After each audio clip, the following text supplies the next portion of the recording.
What's happening, Bills fans? Ryan Thomas here, back again for another episode of the Thomas Take Sports Podcast, another edition of the Thomas Take Sports Podcast, Buffalo Bills post-game show.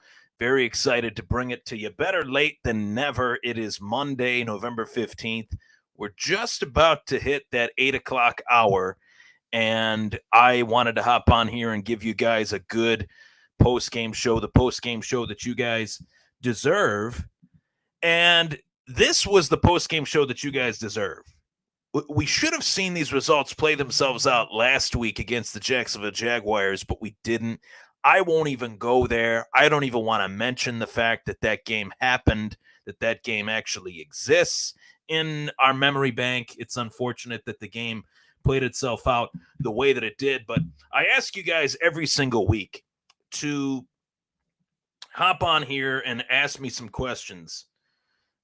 And I'm going to ask you guys to do that on the show, of course. Ask me some questions. Let me know what your take is on this Buffalo Bills victory. The Bills getting it done against the New York Jets in East Rutherford, New Jersey. The New York team, the battle for New York, not much of a battle. Buffalo Bills running roughshod through the New York Jets. I didn't expect anything less. Okay, I didn't expect anything less. I expected a dominant, legitimate victory by the Buffalo Bills against the New York Jets. The Jets are simply not a good team. Okay, but any given Sunday, as we learned last week, the Buffalo Bills of last week showed up against the New York Jets this week. Who knows what would have happened? That was just a bad game by the Buffalo Bills against the Jacksonville Jaguars last week. And I have a few interesting takeaways on this game that I think you guys will really enjoy. So let's get right to it. The Buffalo Bills key Ryan Thomas takeaways of the game. We'll start off with number one, a balanced offensive attack. Last week, Buffalo wasn't able to establish much of a run game virtually all season long. Buffalo has had issues establishing much of a run game. They were able to do it by mixing in Matt BREIDA, who is active for this one, Devin Singletary, Zach Moss, Isaiah McKenzie on a jet sweep touchdown run. That was something that we saw quite a lot last year, but we didn't really quite see it enough this year. And it was something that was re-added to the game plan by offensive coordinator Brian Daboll and by the Buffalo Bills offense this week. And I hope to see more of a little bit of flair from the Buffalo Bills in this offense, moving forward. But one thing that I'm very, very happy that the Buffalo Bills were able to reestablish as a focal point of their offense is none other than Stephon Diggs. We could have a balanced offensive attack featuring a run game, featuring BREIDA, Singletary, Moss. But to get Allen back into the chemistry type of dynamic that he had last year with Stephon Diggs, I think was something that was somewhat falling on it just was falling under the radar, I guess you could say, that Stephon Diggs has had an extremely slow 2021, definitely in comparison to 2020. One of the best receivers in the league last year. Statistically, the single season receiving yards leader. This year, he is nowhere near that. So we're in week 10. We got a lot of weeks left of this season. And I truly feel that Stephon Diggs is going to continue to get now an uptick in carries. But shockingly enough, in this game, the New York Jets simply would not double team Stephon Diggs. I was scratching my head early in the game, looking at the lay of the land on the field and seeing that the Jets were completely unwilling to double team Stephon Diggs. If you don't double team Stephon Diggs and you have a less than stellar corner on Stephon Diggs, you could feed Stephon Diggs all day long and he will do very, very well. And that he did. I put the stat sheet up, after the game was over. And I think to see a stat line like that from Stephon Diggs should bring a smile to the face of every Bills Mafia member, because when Stephon Diggs is going, when Josh Allen and Stephon Diggs are linking up via the air, of course, good things are happening. That more likely than not leads to a victory for the Buffalo Bills, and that's what we saw yesterday in yesterday's action. So Buffalo now 6-3 atop the AFC East, and I think that this AFC division has a little bit of a race to it. Dare I say, the team that we did not expect to be a factor for the next few years is definitely a factor, and that is, of course, the New England Patriots. I want your guys' take on what you thought going into this season as far as the lay of the land of the division. How did you guys see the division shaking out? I obviously have said this whole season that the Buffalo Bills should win this division with relative ease. But watching the Patriots these last few weeks, of course, in highlights and such, Mac Jones is for real. And the Patriots are nipping on our heels at 6-4. We're 6-3. They haven't had their bye yet. We have. And watching Mac Jones fire that ball over the middle of the field to Kendrick Bourne made me realize, okay, this team is actually for real. You know, not just that one play, but obviously they've exceeded expectations. They've exceeded their own expectations. And I think this AFC East is shaping up to be a real race to the end, featuring the Buffalo Bills and the New England Patriots. And we have not played the Patriots yet. The Patriots haven't played us yet. So that's something to keep our eyes on moving forward. And it's something that obviously Bills fans aren't really willing to admit. We don't want to admit that the Patriots have a really solid team. Mac Jones is playing turnover-free football. They get a very solid run game, and the front seven of New England seems to be back in form. We don't play New England for a few weeks. We play Indy next week, but that's just something that I want to offer to the audience, that yes, this is a AFC race to the end featuring Buffalo and New England. We knew that there'd be one team with us. Most of us, myself included, thought that quite possibly it could be Miami. And fortunately, or unfortunately, I should say, for Miami, they have not had a good season. They've had a very bad season. So Miami kind of down in the dumps this year, and New England is looking very good. They've won 4 straight now, coming off a 45-7 win over the Cleveland Browns. That is one of the takeaways of this game is, yes, Buffalo won this one, and I'll get to the stats and everything here, but I had to acknowledge that to start the show, that yes, this is going to be a race to the end in the AFC East, and I almost wouldn't have it any other way.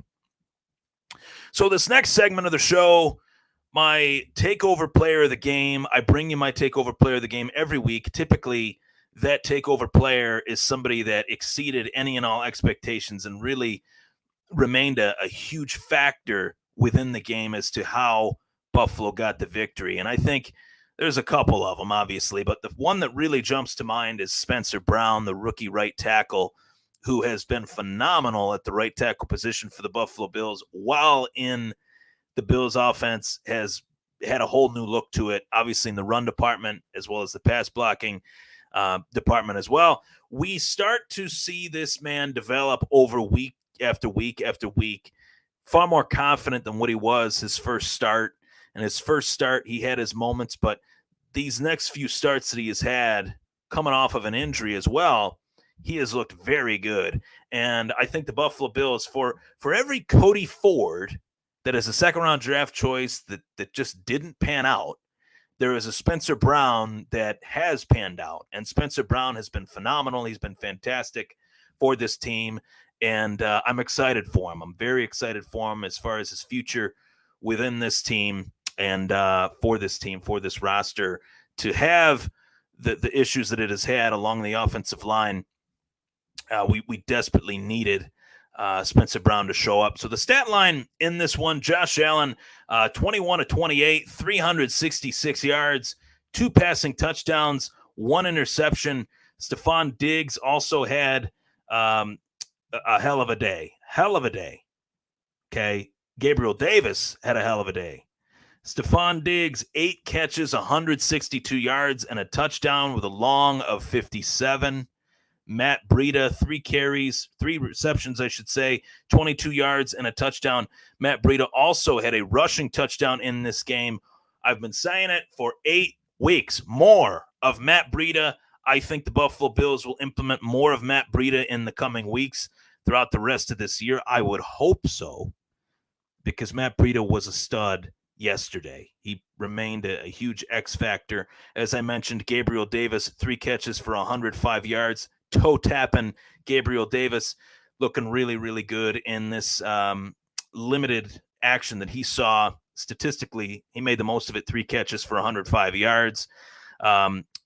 Defensively, I think one of the best games that we have seen in recent memory, and it's not that he's played bad or has had bad games. I'm not saying that, but one of the best games in recent memory from number 21, Jordan Poyer, 10 tackles on the day and an interception. He was this close as well to getting a sack. So Jordan Poyer, to me, was the standout defensive player. A.J. Klein filled in very nicely for Tremaine Edmonds. I think if we were playing a little bit of a better opponent, more of an AFC playoff caliber team, A.J. Klein might have had a harder time, but luckily the way the schedule kind of shaped up and shaked out, A.J. Klein filling in for Tremaine Edmonds for this week. Something to monitor, though, as far as Edmonds and whether he'll be ready to go next week. I certainly hope so. As well, it's easy to praise Josh Allen, but I think he is well deserving of it after this effort. A really bad game last week from him, and for him to bounce back and play the way he did this week, I think it was really important to get that bounce back. And dare I say it, the main key Ryan Thomas takeaways or takeaway of the game is that I truly feel if Buffalo had not lost to Jacksonville the way they did in the form and fashion that they did, they wouldn't have been able to make the adjustments that they needed to make. And it sounds like, oh, hardy har har, I'm making excuses for the loss. Trust me, that was one of the most pathetic losses I've seen in recent history of the Buffalo Bills, maybe even in the McDermott Bean era. But we had to make those adjustments. And if we had rolled through Jacksonville via the air, we would have went into this game without making those adjustments that we needed to, that we actually made heading into this one. And I don't think we would have been the team that we were for this game, and the team that we want to be moving forward as we play an Indianapolis Colts team that is pretty good. Okay, pretty good.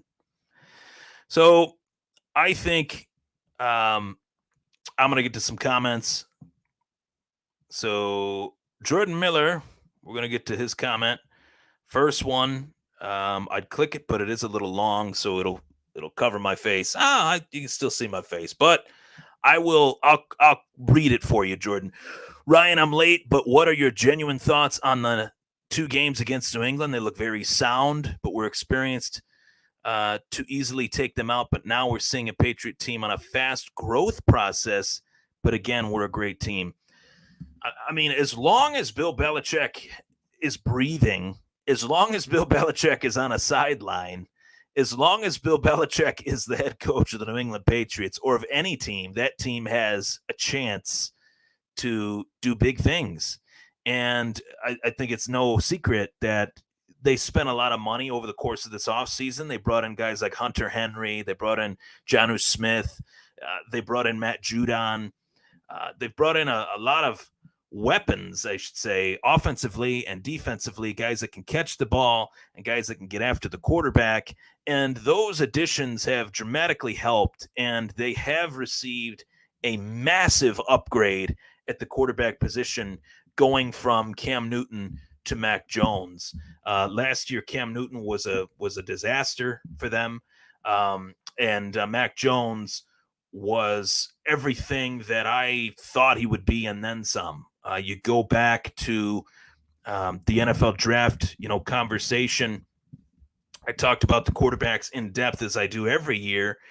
And I remember saying it on my show and saying it on the Built in Buffalo draft show that I was a guest on.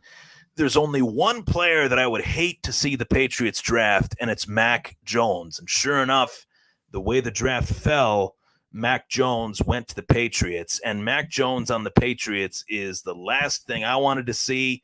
Did I think it would be this successful this soon? No, but it has been. And Mac Jones has been very impressive. from what I've seen. He's a quarterback that I like. He's accurate. He has great decisions, makes great decisions, great decision-making skills, I guess you could say, great anticipation on his throws, quick release, everything that Tom Brady had in his game. I'm not comparing Mac Jones to Tom Brady, but some of the nuances of Tom Brady's game, you see it in Mac Jones. And I think Bill Belichick has to be pretty happy with his rookie quarterback thus far. And I know that the guys on the team have been very happy with him as well. So as far as how those games shake out between Buffalo and New England, I think they're the two toughest games that we have on our schedule. Tougher than New Orleans. New Orleans, their season is kind of up in smoke without Jameis Winston. Tougher than Indy because I think New England has a more complete team than the Colts do, as well as questions, of course, of durability issues with Carson Wentz. But make no mistake about it, this next week against the Colts is a massive test for Buffalo in terms of their run defense because Jonathan Taylor is one of the best running backs in the National Football League as far as power, speed, vision, even his blocking ability is rare. He's a really well-rounded running back that we haven't really seen in quite some time, maybe since the heyday of like Adrian Peterson. Jonathan Taylor is a flat-out stud. He checks off every single box. And he's probably the best running back that we faced all season long. So I'm very curious to see how Buffalo approaches that challenge. And it's very interesting to see how we'll approach that moving forward. So let's see here. Ron Gretchny says, Klein was rocking it. I've always liked A.J. Klein, and I remember when the Buffalo Bills signed him, I tweeted, A.J. Klein will fit in here like a glove, love the move, and then the Buffalo Bills actually took my tweet and posted it on their social media page, which that was really cool of them. But it's safe to say that is a player that does make a difference in a game like last Sunday, in a game like yesterday's, I should say. A.J. Klein made a huge difference. He was somebody that I think doesn't get enough credit for his role within this defense, his role on this team. And I thought he looked really, really good this past week. Sunday. So let's get to some more comments. I'm going to go to the YouTube machine and get to some more comments. Ryan, what are your thoughts on Devin Singletary and Zach Moss moving forward now that Matt BREIDA had a solid start yesterday? I guess they're asking for like a lay of the land in terms of the run game. I love Devin Singletary. I think Zach Moss has talent. I think Matt BREIDA is talented as well. I like our running backs, contrary to what most people, say in regards to our running backs. I like our running backs. Okay. I think our running backs are good enough. Now, this Buffalo team is not going to run first. They're a pass first team, but Dable had to do a little bit more of running the football rather than a 80 to 20% pass versus run percentage. We needed to see like 60-40 or 65-35. That's what we needed to see from Dable moving forward beyond that Jacksonville loss.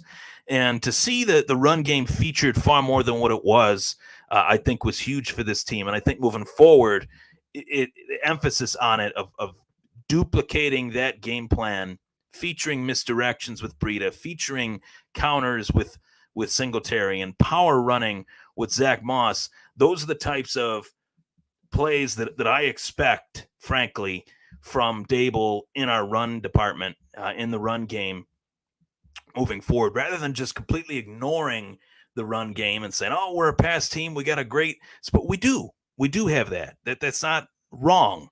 But I think that's something that we need to have each and every week.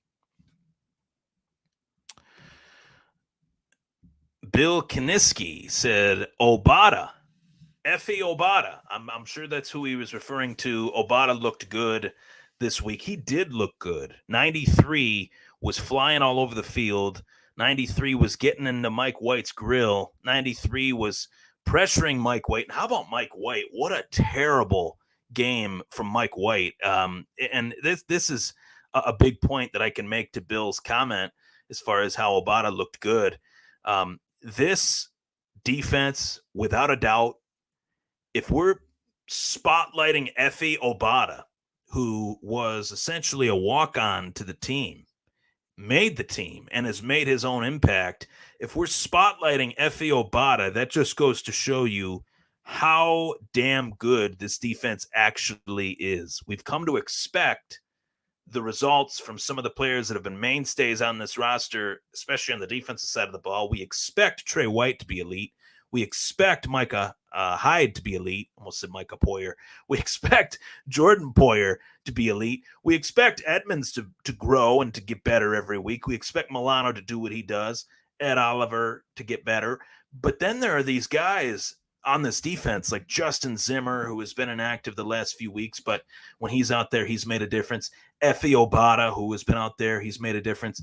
AJ Epinesa has grown leaps and bounds in comparison to what he was last year. So the fact that this defense has been able to find these role type players that have fit that role, honed in on that role, and have just been phenomenal for this team, it tells me that simply put, and this isn't really that hot of a take, but Buffalo's defense is the best in the NFL. As of right now, one thing we know is that Buffalo's defense is the best in the NFL. The defense wasn't why they lost against Jacksonville. The defense wasn't why they lost necessarily against Pittsburgh. The only game that you can look to as far as the defense and having a little bit of a rough day is Tennessee. And Tennessee has, or had, now that he's out, Tennessee has a running back that is a freak of a running back. And Bill says Zimmer is on IR. Yes, on IR, inactive, whatever you know, he's not healthy. He's not out there is what I meant to say. So it's good to have the backup players, the rotational depth that we've seen on this defense for the last few years. And that's depth that we've seen change and stay in terms of the players might go and more players might be brought in, but that rotational depth is still there, and it's still an important part of this defense. So I have greatly enjoyed watching this defense take shape and take form as they have. Now, as far as what I expect in the next week's action against the Indianapolis Colts, I expect the defense to continue to run roughshod on the NFL. Especially, I know Indy has a better offensive line than what they have the last few years. I know Carson Wentz is better than what he was given credit for in Philly. I think long-term Philly is actually going to come to regret the decision to let him go. And a lot of people, when I first said that, said, oh, you're out of your mind. Well, I think my point is being proven right now. Jalen Hurts hasn't really lit the world on fire. Carson Wentz has looked fairly good for the Colts now that he's reunited with Frank Reich. And I think that this defense could have another field day. We're back home at Orchard Park, New York, Highmark Stadium.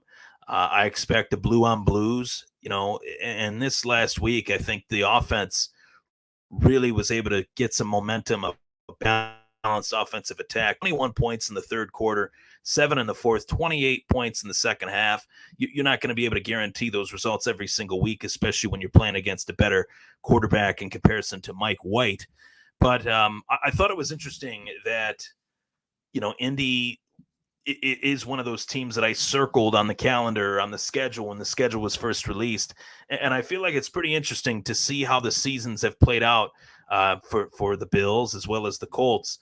The Colts right now, I think, have actually underachieved despite being second in the AFC South. Right now, the Colts have had moments, weeks where they've looked really good and weeks where they haven't looked so good. So that's why you're at the point of a 5-5 season for the Colts, and Buffalo is 6-3. This is a big game for the Bills to be back home playing against a team that they played in the playoffs last year, a very different team, as I mentioned, because Rivers was on the team last year and Wentz was not, and a very different team in the fact that I think Jonathan Taylor has taken a massive step up in terms of his acumen of being a pro, moving up from year 1 to year 2. He's taken that next step. So there you have it. That is my Buffalo Bills post-game show. The Bills with an amazing win over the New York Jets. It was much needed. This was a game 45-17. It wasn't much of a game. It was a game in the sense that Bills fans got to enjoy getting back in the win column, but it wasn't much of a game in terms of its entertainment value of a nail-biter. It wasn't a nail-biter. It was a blowout for the New Jersey Jets and the team known as the Buffalo, New York Bills. New York, we're actually in New York. Jets play in New Jersey. You guys know the joke. Battle of New York. Keep the Jets in Jersey. Keep the Bills in Orchard Park, or keep the Bills in Buffalo. I'm seeing a lot of yard signs out there as far as keeping the Bills in Buffalo, or putting the Bills in Buffalo. We got some interesting times ahead with the stadium discussion, but nonetheless, I'm Ryan Thomas. That was the Thomas Take Sports Podcast, Buffalo Bills post-game reaction show. Week 10, the Bills moved to 6-3 over the New York Jets and undefeated in the division. We've won, I think, 9 straight games in the AFC East. So that is phenomenal for this team moving forward. We had 2 games against New England, 1 game against the Jets at home. Those 2 New England games, man, New England looks tough. They look like they found their stride. They found the identity of their team. Dare I say it, it's like a Tom Brady when Tom Brady was first coming into the league, but we'll pump the brakes on that because that defense was pretty special. I don't know if this defense is that good yet. We'll see. We'll see. All righty. Thanks for tuning in, everybody. Thanks for the comments. Really appreciate the support. This podcast is also available on Apple Podcasts, Spotify, Google Podcasts, and YouTube. You can tune in audio-wise to all my podcasts, visually to all my podcasts on YouTube, of course, and Facebook. Any podcast, whether it's Bills Conversation, post-game reaction, pre-game shows, you name it, fantasy football, as well as mixed martial arts, boxing, baseball. Eduardo Rodriguez, so long, he has moved on to the Detroit Tigers. He's leaving my Boston Red Sox. The hot stove is about to get hot for Major League Baseball, and I'm excited to cover it. I'm excited to cover all those topics on the show, so stay tuned for more. Last and certainly not least, go Bills.